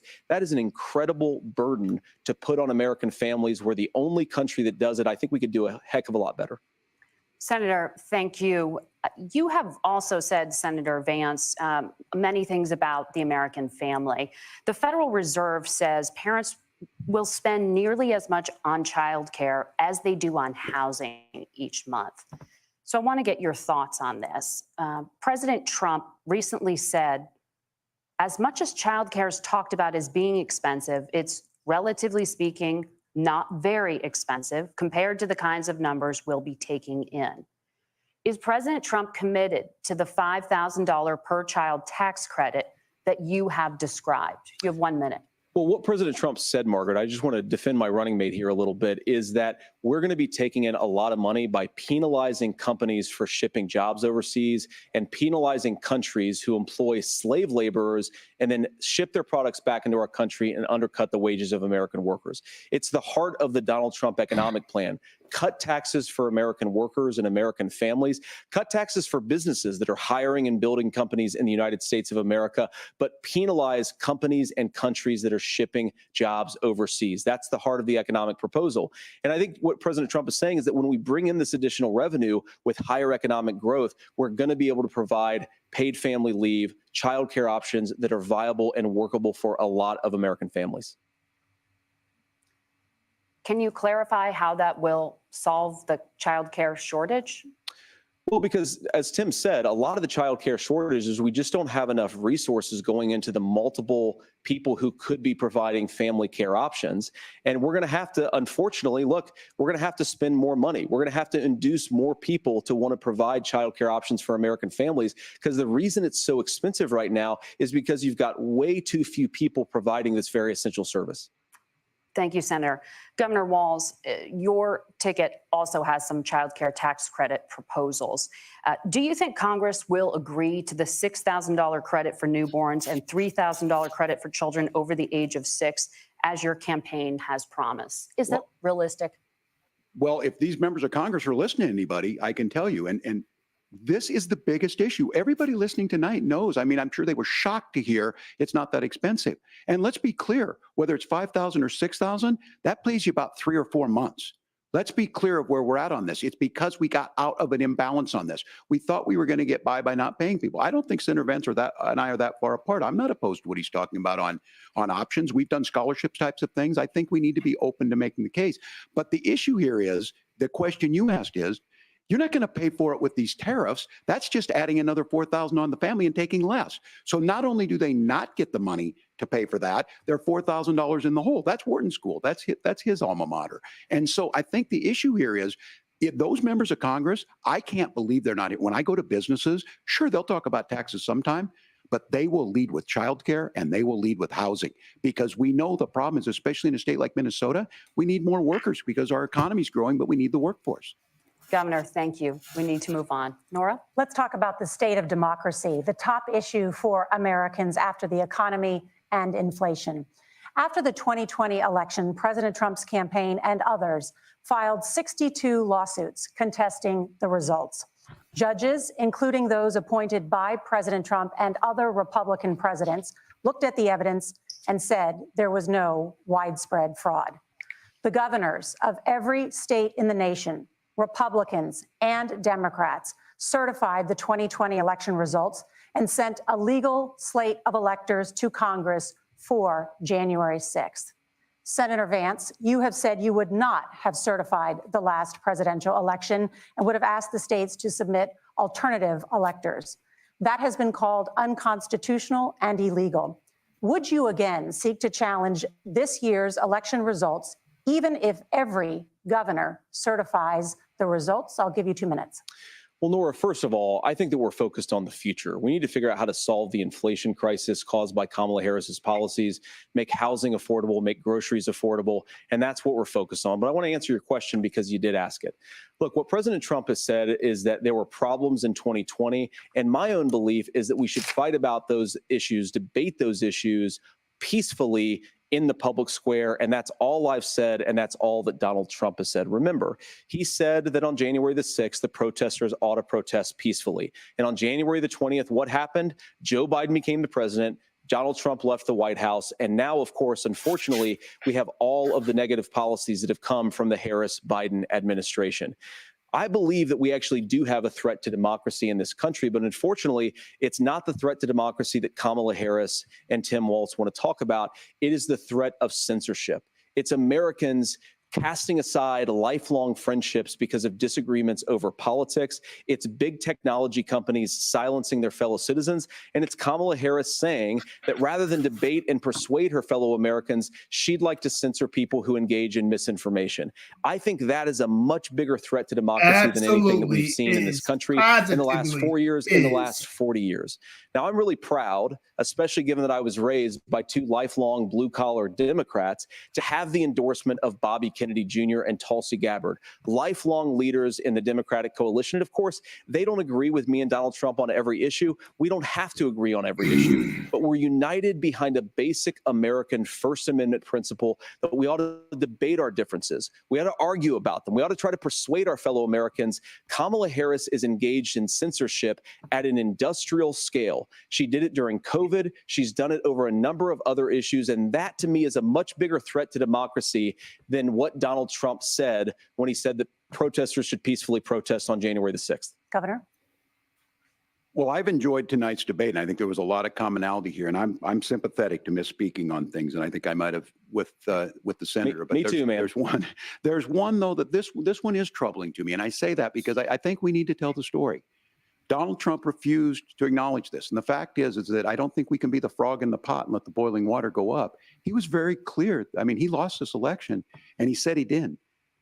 140 police officers were beaten at the Capitol that day. Some with the American flag. Several later died. What is wrong with this guy? In Minnesota, a group gathered on the state capitol grounds in St. Paul and said, "We're marching to the governor's residence, and there may be casualties." Most of the only person there was my son and his dog, who was rushed out crying by state police. Check the facts that these people are big liars. That issue, and Mike Pence standing there as they were chanting, "Hang Mike Pence." Mike Pence made the right decision. Lies. Senator, it was adjudicated over and over and over. I worked with kids long enough to know, and I said as a football coach, sometimes you really want to win, but the democracy is bigger than winning an election. You shake hands, and then you try and do everything you can to help the other side win. That's what was at stake here. Now, the thing I'm most concerned about is the idea that imprisoning your political opponents, already laying the groundwork for people not accepting this. And a president's words matter. A president's words matter. People hear that. So I think this issue of settling our differences at the ballot box, shaking hands when we lose, being honest about it, but to deny what happened on January 6th, the first time in American history that a president or anyone tried to overturn a fair election and the peaceful transfer of power. And here we are 4 years later in the same boat. I will tell you this, that when this is over, we need to shake hands this election, and the winner needs to be the winner. This has got to stop. It's tearing our country apart. Margaret? Senator Vance, did you want to respond to that? Yeah, well, look, Tim, first of all, it's really rich for Democratic leaders to say that Donald Trump is a unique threat to democracy when he peacefully gave over power on January the 20th, as we have done for 250 years in this country. We are going to shake hands after this debate and after this election. And of course, I hope that we win, and I think we're going to win. But if Tim Walz is the next vice president, he'll have my prayers, he'll have my best wishes, and he'll have my help whenever he wants it. But we have to remember that for years in this country, Democrats protested the results of elections. Hillary Clinton in 2016 said that Donald Trump had the election stolen by Vladimir Putin because the Russians bought like $500,000 worth of Facebook ads. This has been going on for a long time. And if we want to say that we need to respect the results of the election, I'm on board. But if we want to say, as Tim Watz is saying, that this is just a problem that Republicans have had, I don't buy that. Governor. January 6th was not Facebook ads. And I think a revisionist history on this. Look, what was the how we got to this point. The Minnesota riots. The issue was the that BLM. Happened. Donald Trump can do it. And all of us say there's no place for this. It has massive repercussions. This idea that there's censorship to stop people from threatening to kill someone, threatening to do something. That's not censorship. Censorship is book banning. We've seen that. We've seen that brought up. I just think for everyone tonight, and I'm going to thank Senator Vance. I think this is the conversation they want to hear. And I think there's a lot of agreement. But this is one that we are miles apart on. This was a threat to our democracy in a way that we had not seen. And it manifested itself because of Donald Trump's inability to say. He is still saying he didn't lose the election. I would just ask that. Did he lose the 2020 election?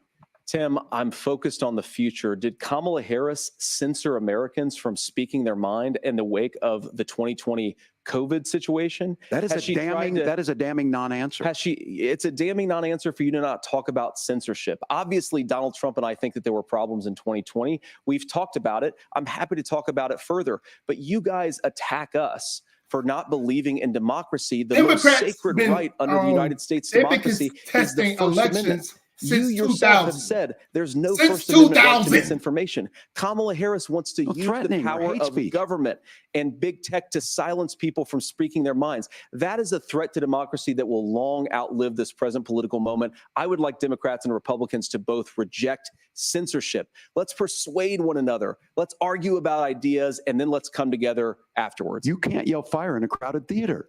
That's the test. That's the Supreme Court test. Tim, fire in a crowded theater. You guys wanted to kick people off of Facebook for saying that toddlers shouldn't wear masks. Exactly. Fire in a crowded What are they talking about? Democrats do not like democracy. It's a fucking which is the right of every American. Senator, the governor does have the floor for 1 minute to respond to you. Yeah. Well, I don't run Facebook. What I do know is I see a candidate out there who refused, and now again, and this I'm pretty shocked by this. He lost the election. This is not a debate. It's not anything anywhere other than in Donald Trump's world. Because look, when Mike Pence made that decision to certify that election, that's why Mike Pence isn't on this stage. What I'm concerned about is, where is the firewall with Donald Trump?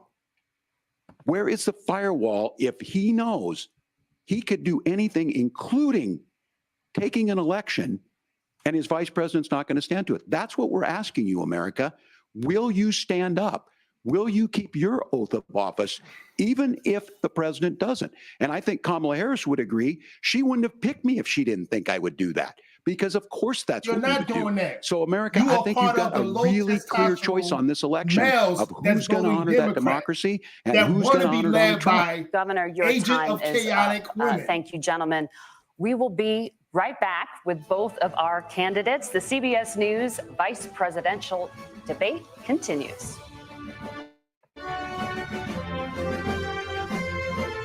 I'm going to tell y'all something. Hold on 1 second. Let me tell you guys something.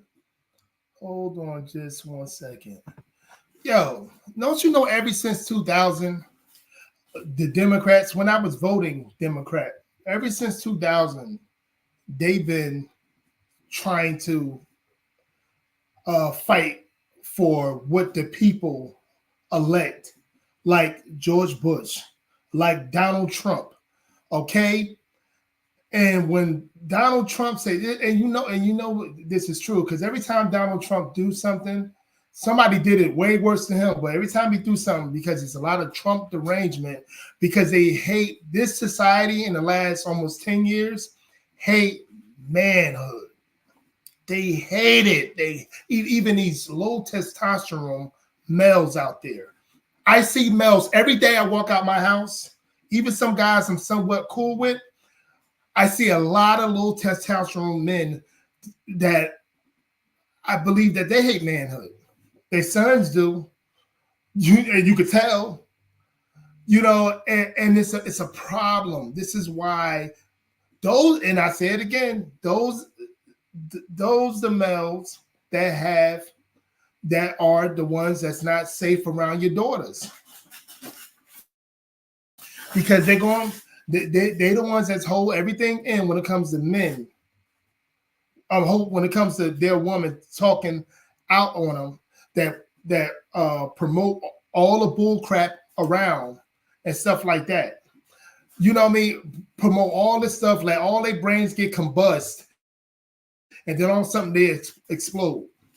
So, and then when they talk about the children and everything, and it's like these Democrats, they really do not care about our society. I see it all the time in a town that I'm in. I see it all the time. They don't care. They don't care about the kids. They really, really don't.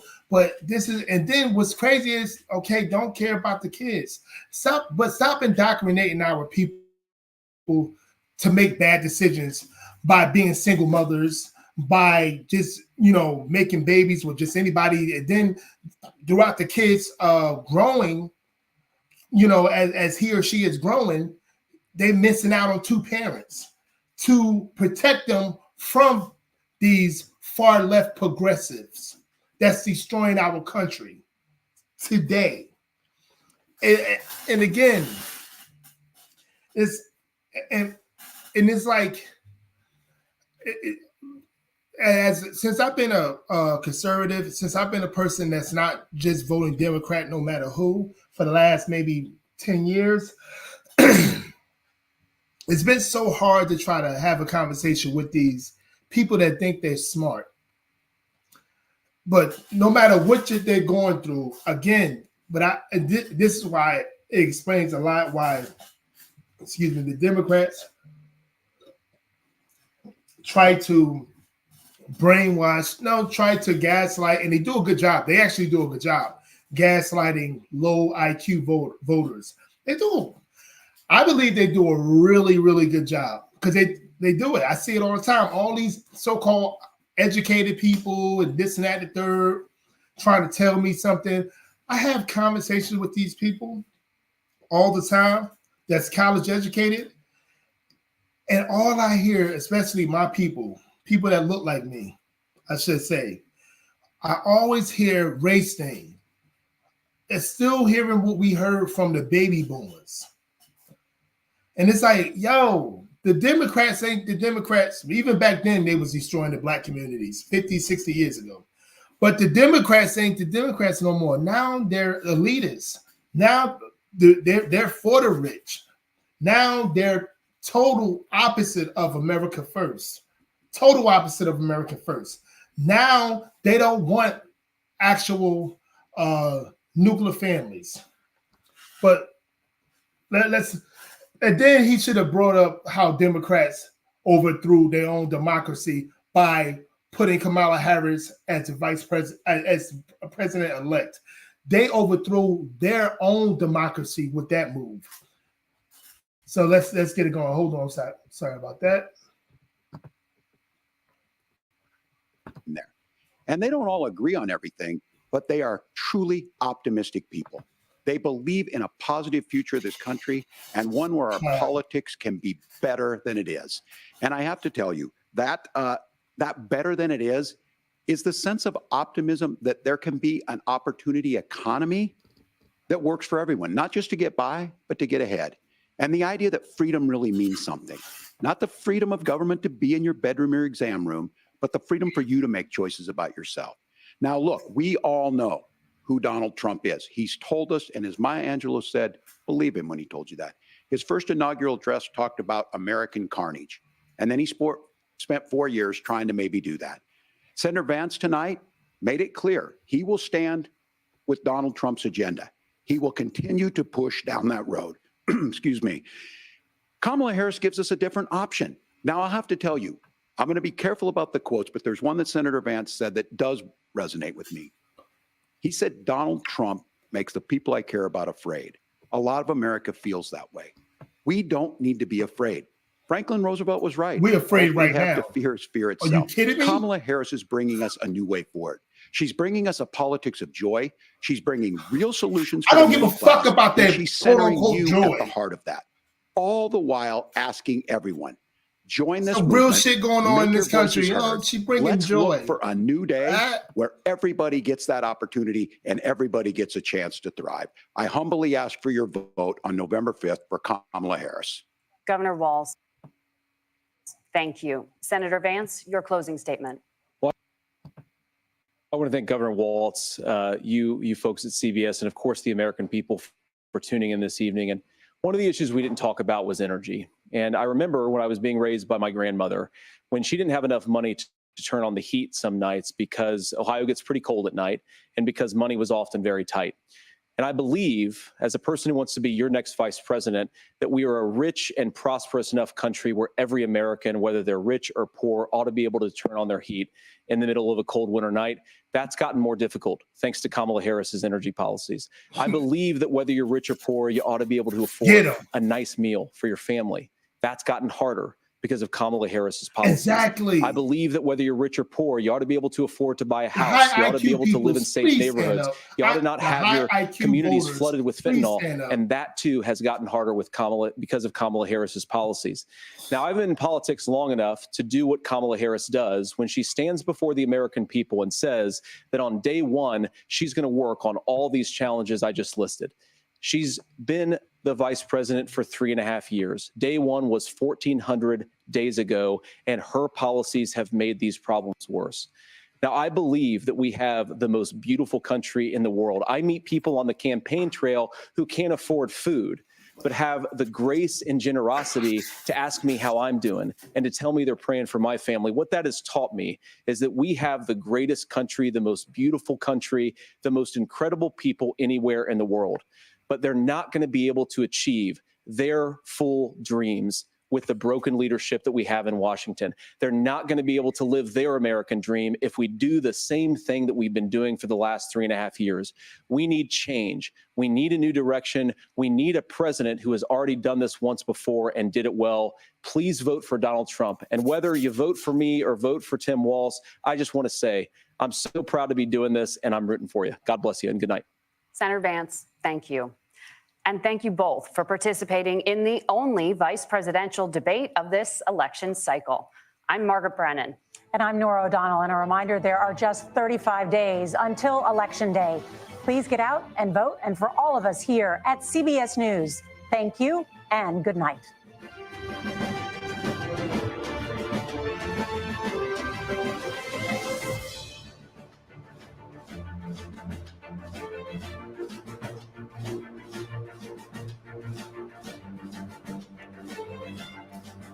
The first and only vice presidential debate.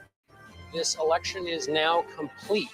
It was a cordial debate of the kind that people mostly say they want. You notice here the two candidates lingering on the stage. That's quite a difference from the presidential debate, in which it was not even sure that Vice President Harris and Donald Trump would shake hands. It was a debate in which the line, "I appreciate what Tim said about Finland," was one of the many ways in which Senator Vance agreed with the governor. The governor agreed right back. But that's the tone and the kind of theater review of this. I'll pick out two issues. On the question of the top of the news today, which is the Middle East and the kinds of foreign policy surprises that hit any president. Tim Watz made the case that Donald Trump's temperament is unfit for any kind of surprise, cited the members of the Trump administration who have attested to that. Vance came back and said there were no wars during the Trump administration. On the economy, I'll make a political point, which is that what Vance did was something Donald Trump was incapable of doing during his presidential debate, which is repeatedly saying, if Kamala Harris was going to do these things, why didn't she in office? Now, whether voters buy that or not, Tim Walz mentioned the Inflation Reduction Act and a variety of other items under Biden. But returning to that political point has worked in the past for Donald Trump against Hillary Clinton. We'll see if it works this time. I'd like to make a final point on tone. The JD Vance on that stage was very different than what people may have seen in podcasts. But then, all right, that's it for that. That's it for that, guys. He was saying some good points, that guy, just now. But I'm going to finish this real quick. I'm going to say this. JD Vance is the total opposite of Trump, and I like that. I don't want both of them being the same way. I believe Kamala Harris and Tim Watz are the same people. They're far left progressives. That's not America first. And just like JD Vance, he articulated like I thought he was going to do. He articulated very clear on the economy, on the wars, on things and such like that, or on the abortions. At the first half hour, JD Vance wasn't really, and he ain't really answered nothing from them. I mean, not JD Vance, Tim Watz. Tim Watz did what he did. You know what I mean? At the beginning, he lied. He lied a lot. Tim Watz. And then at the end, towards the end, he started to lie, especially when he started saying about, not saying that we resume the election. If they win, would they say that they didn't win?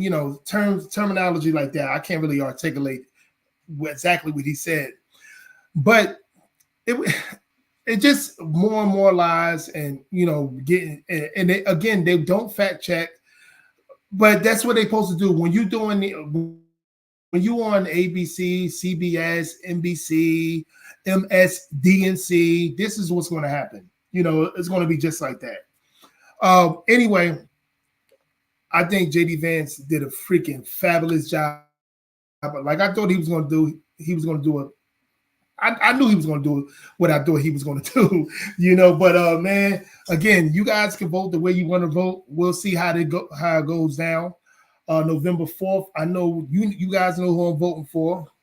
Always and forever, man. Make America great again. I'm not voting on feelings. I'm not voting on because I think this lady a woman of color, or I think she's black. You know what I'm saying? I'm voting on families. I'm voting on safety. I'm voting on America first. I'm voting for a way better economy, what's going on. I'm voting for real world leadership that Donald Trump is going to show. What we've been going through since 2021 with this chaotic situation, and people talk about this, like Tim Watz said, he said that, oh, we're going on like happiness and good things. How you going on that? On what? And then what's going on with the Americans today when it comes to money? I mean, when it comes to bringing home the bacon, bringing home groceries. In terms of that, do you think I give a shit about what nationality somebody is, or what color that they are? Do you really think I give a damn about that? And this is the problem. This is the main problem of my community in general. We vote on all the wrong things. We want to put attention to all the wrong things. And this is a huge problem. This is why people, other non-Black Americans, don't respect us, because a lot of us seem like we're low. We might be good in getting an education. We might be good in the streets or what have you. But when it comes to voting on how to vote, when it comes to the economy, when it comes to the safety of your family, you know what I mean? When it comes to things that you really need on a day-to-day basis, it's like, what the hell? It's like what's going on? And this is a big problem. Again, I had an so-called educated person. I had a conversation with an educated person on Sunday or whatever day that was, and all she was talking about the blackness, the quote unquote blackness, because again, this Kamala woman, she's not black. And the quote unquote, because she went to a black college, this was a almost 50-something-year-old woman talking about things that shouldn't matter to people that's actually serious about life. Like, I don't give a damn about what color she is, first of all. And second of all, I don't care what college she went to. Why are we not talking about the economy? Why are we not talking about why we can't afford certain things? You know, even people that I know that's making $100,000 a year, people that I literally know that's making $100,000 a year, even they're struggling. Even they're struggling. But this is crazy. And then, you know, and then it's really, really hard to talk to people that want all Black folks to vote for a party that never did no good for Black America. No matter that they gaslight us as much as they possibly can, it doesn't matter. They do no good for us. And these people want us to still vote for them. This is the problem. And it's just crazy. And I want to go back before I leave here. When they was talking about it on this debate, they kept on talking about climate change instead of talking about the actual people that's suffering from this hurricane. And you guys are gonna get more news about how the Biden and Kamala Harris administration is not doing nothing for our people, the American people. This is the problem. And I want to leave this here, right here. Again, we're gonna go back to my people. People would rather me be a Black man than to be a man. Don't let that go over your head. They'd rather me be a Black man than to be a man in my community. Because it's no more being a Black man no more. I passed that almost 10 years ago. I've grown into a man. And that's the difference of who I was 4 years ago, 3 years ago, 6 years ago, 10 years ago, 15 years ago. And that's the key right there. I don't live in a racial idolatry anymore. I don't live that. I live in reality. Okay? As a man, when all you could think is victimhood, all you could think is racial idolatry, you're not a man. And that's what it is. So I'm gonna leave that right there. Anyway, guys, I know I said it before, but I'm gonna start doing more videos. Check me out and everything. And they have another debate. I'm definitely gonna do a live debate. All right. Y'all take it easy. Have a good day. And hopefully I see you sometime this week. Peace.